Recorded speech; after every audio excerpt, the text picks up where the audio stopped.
Hey everyone, welcome back to our channel.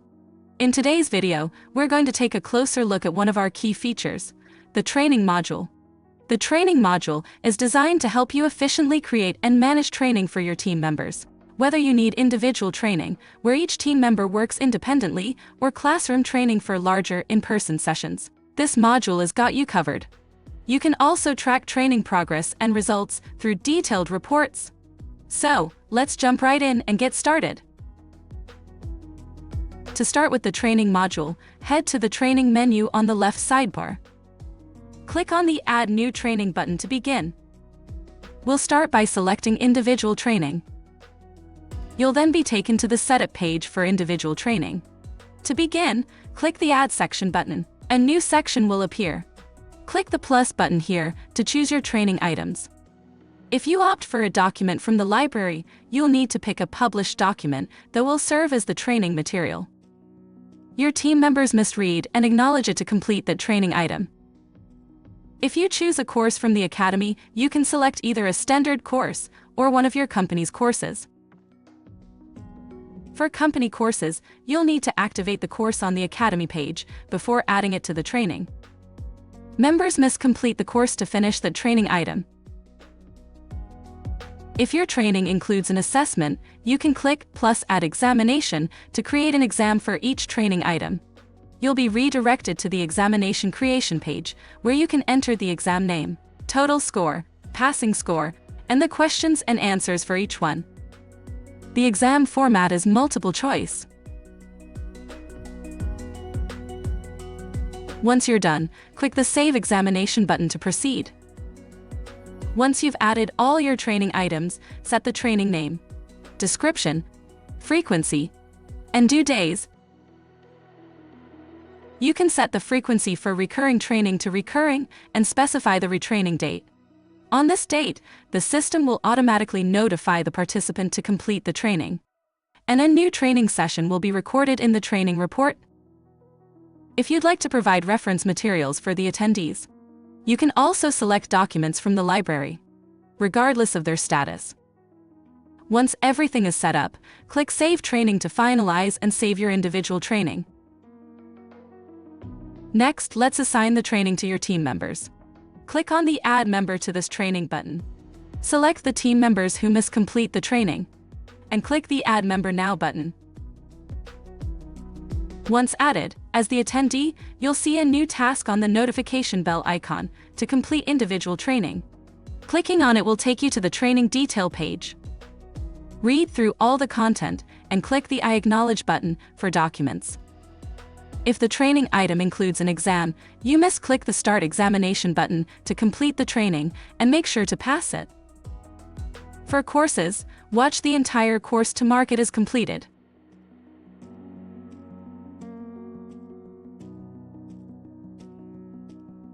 Once the training is completed, you can access the report by clicking on the Training Report tab. Search for the individual training name. You'll be redirected to the Training Report Details page to view each attendee's progress and status. This includes session information, a list of training items, and each item's start date, due date, and completion date. Lastly, you can export the training report to a PDF.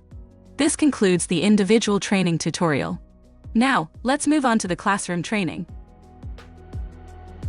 To start, click the Add New Training button again and select Classroom Training. You'll be taken to the Classroom Training Setup page. First, fill in the basic information, the training name. The coordinator should be an internal team member with permissions similar to a trainer's and can manage the classroom training. The trainer can be either an internal or external individual. Put the training description and specify the training location, in person or online. Once the basic information is set, move on to the next section, Classroom Completion Criteria. Is it based on trainer evaluation, where a failed evaluation requires retraining? Or will it be based on the examination score, which requires attendees to pass the examination? If they don't pass, they'll either need to retake the exam or undergo retraining. Similar to how it works in individual training, if you choose examination score as the completion criteria, you must create the examination by clicking the Add Examination button. You may also optionally add any training materials that attendees must read as a reference. In this example, let's set the completion criteria as trainer evaluation. Once everything is set up, click the Save Training button to finalize the classroom training setup.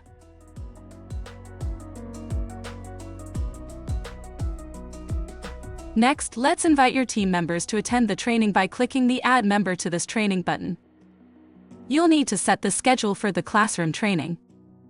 These includes the date, the time, and the time zone.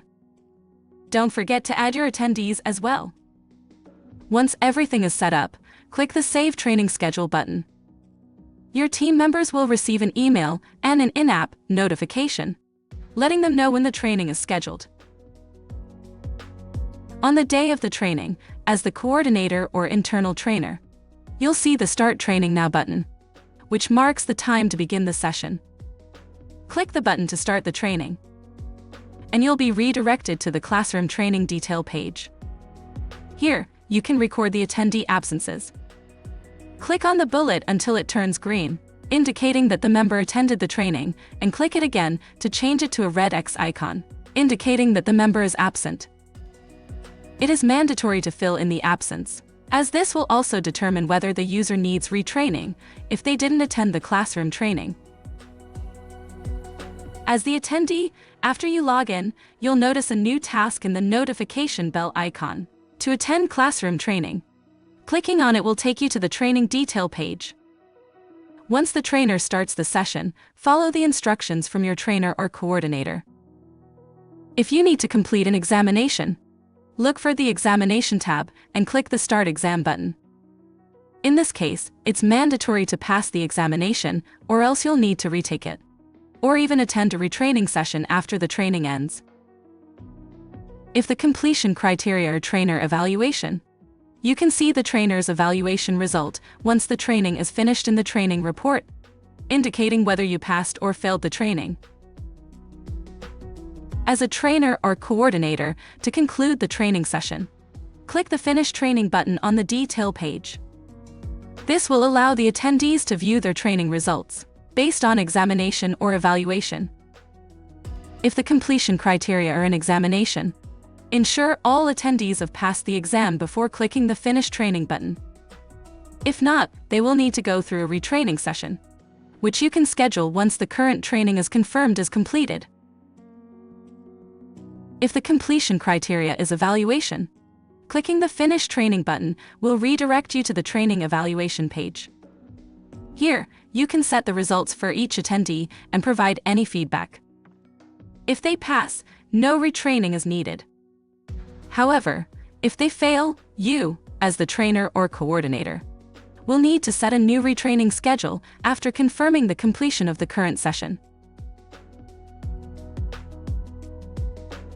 To view the report for any classroom training, whether in progress or completed, click on the Training Report tab and search for the classroom training. You can preview the results and see the outcome for each attendee in that training. We hope this video has helped you gain a clearer understanding of how the training module works. Thank you for watching, and we look forward to having you join us in the next video.